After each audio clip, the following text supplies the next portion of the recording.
You're 9 years old, asleep under a mosquito net in your family's mud brick hut, when the night splits open with boots and gunfire. Hands drag you into the dirt before you can even scream. Your mother claws at the soldiers until a rifle butt cracks her jaw. Your father begs. Wrong move. They shoot him where he kneels. The smell of blood and gunpowder staining the air forever. A commander shoves a rust-spotted AK into your shaking hands. It's heavier than you are. Prove you're one of us, he says, jerking his chin toward your little brother. Sobbing in the dust, you freeze. He presses the barrel of his rifle against your brother's chest, and wraps his calloused hand around yours, hurling your small fingers over the trigger. Do it, he whispers. His hand squeezes until yours obeys. The crack shatters the night, and your brother drops. Childhood is over, and you're now a soldier. The first night is no sleep. It's a blur of crying, shouting, and the smell of diesel clinging to your skin. They march you and a dozen other kids into the bush, barefoot, stumbling through thorny undergrowth that rips your legs open. Every step feels like it's punishing you for surviving. When dawn comes, you're lined up in a clearing. A commander walks down the row, eyes sharp as machetes. He points at the smallest boy, maybe 7, and shakes his head. Too weak. 2 men drag the child into the trees. His screams echo for a minute, then nothing. Lesson 1. Weakness is death. Your turn. They shove the rifle into your arms, its weight almost toppling you. Not yet, the commander sneers. He pulls a knife from his belt and presses it into your palm. This is better. A villager is dragged forward, bound and gagged. His face familiar. It's the man who used to give you mangoes at the market. He pleads with his eyes, muffled sobs through the cloth. Do it or join him. Your stomach twists. Your hands shake. You whispers, I can't. Wrong answer. A fist slams into your gut, knocking the air out of you. The barrel presses against your temple again, cold as betrayal. Survival makes the choice for you. You raise the knife. The world narrows to the sound of your own breath, ragged, frantic. Then silence, broken only by the thud of a body hitting the dirt. Childhood dies a second time. They pat your back. They call you brother now, but the word tastes like ash. You wake each day to a chorus of gunfire, the executions. Some child caught trying to escape, some villager accused of betrayal. You stop asking why. Your body becomes their project. They march you until your soles crack, feed you scraps that barely keep your ribs from piercing skin. When you falter, the butt of a rifle corrects your spine. When you collapse, they drag you into the shade, pour powder and liquid down your throat. Brown, they call it. A mix of cocaine and gunpowder that sets your heart on fire and burns away the fear. Suddenly, you're not starving. Suddenly, you're invincible. At least, that's what they want you to believe. At night, the real rituals begin. They paint ash across your face, force you to kneel before the commander. He lifts a machete above your head like a priest blessing a disciple. The army is your mother. The army is your father. The army is your blood. You repeat it again and again until the words bleed into your bones. Your name is forbidden. It's too dangerous, too human. They give you a new one, sharp and violent. A name meant for killing. Your old name fades like a dream you're not allowed to remember. And in the back of your mind, you recall stories of Spartan boys whipped until they stopped crying. Janissaries stripped from their villages and given new names. You used to think that was ancient cruelty. Now it's your daily reality. Different centuries, same nightmare. One night they hand you a box. Inside, the severed hand of a man accused of desertion. You're ordered to wear it on a string around your neck as a lesson. The smell of rot clings to you for days. By the time they let you bury it, you're already numb. Numb enough to shoot. Numb enough to smile, cry, kill when told. Numb enough to survive. The day arrives without warning. Dawn breaks red with smoke curling above a village ahead. The commanders herd you forward, rifles raised, machetes gleaming. Your heart hammers so hard you can feel it in your teeth. The village looks like your own once did. Goats tethered by clay huts. Women pounding grain. Children chasing a ball of rags. They don't see you until it's too late. Then, chaos erupts. Screams, flames, gunfire. Go! Your commander shouts, shoving you into the fray. Your rifle feels like an anchor in your hands, but the trigger's just a finger away. You freeze. A boy your age bolts from the doorway, eyes wide with the same terror you feel. For a split second, you see yourself reflected there, barefoot, innocent, unarmed. Shoot! The commander snarls. The barrel of his own rifle presses between your shoulder blades. Instinct takes over. You squeeze the trigger. The kick slams against your shoulder. The boy falls. The sound echoes louder than the gunfire around you.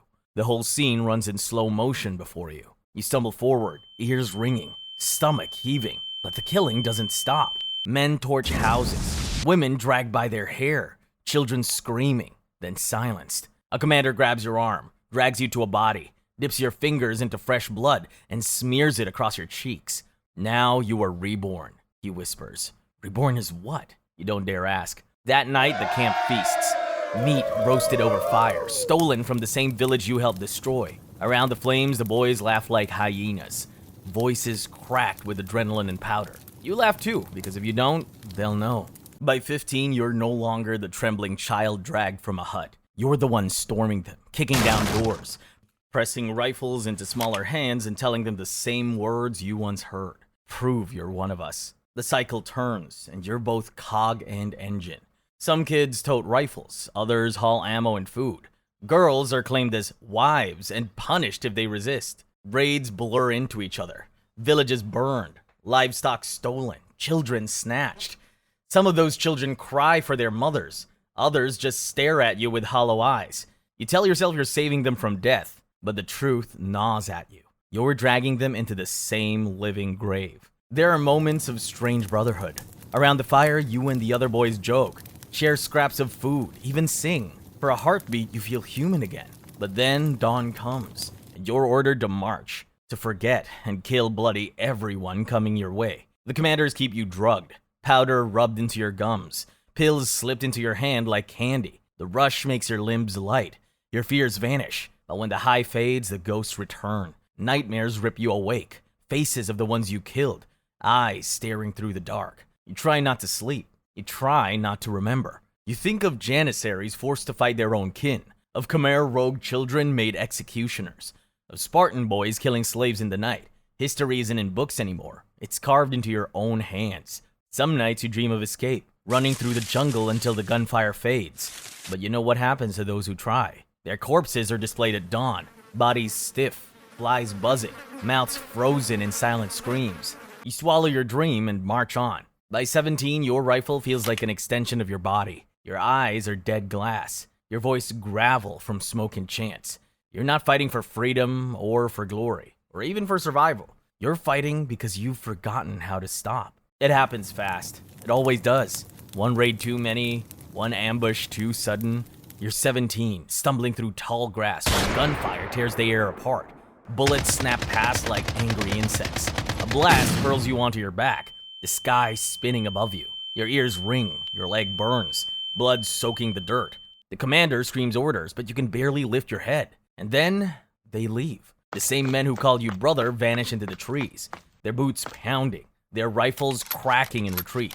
You're not worth carrying. You're not worth saving. Hours pass. The pain sharpens, then dulls, and sharpens again. By dusk, strangers in blue helmets appear. Foreign soldiers, aid workers. They haul you onto a stretcher. He's just a boy, one says, voice muffled by the haze. Just a boy. The words sting like mockery. The camp they take you to smells of medicine and bleach. They cut your rags away, stitch your leg, give you food that tastes like ash. They tell you you're free now. Free. Word feels hollow. Free to do what? Free to be who? Because when you close your eyes, you don't see freedom. You see villages burning. You see children crying. You see the brother you shot at 9, his face frozen in shock forever. You see the boy you shot at 13. The world outside the camp is no kinder. The villagers whisper when you pass. Murderer, traitor, monster. They're not wrong. Your old home is gone.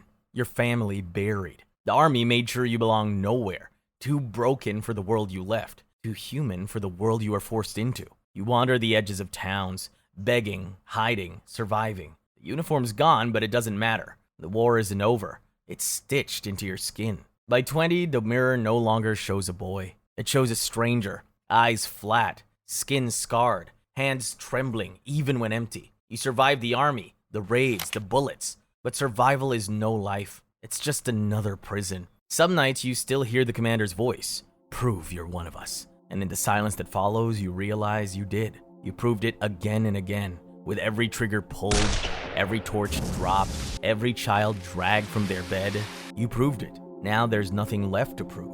Only ghosts. You sit alone watching children play in the dust. They laugh, chasing a ball of rags, just like you once did. For a heartbeat, you almost smile. and one of them shouts your old name, the name you thought was dead. You spin, heart racing, but no one's calling you. They're just playing. Your name belongs to someone else. You're 9 years old again, under the mosquito net, dreaming of fireflies. But the boy under that net never wakes up. You've outlived the war, but not yourself. Your childhood was executed, and the executioner still lives within you.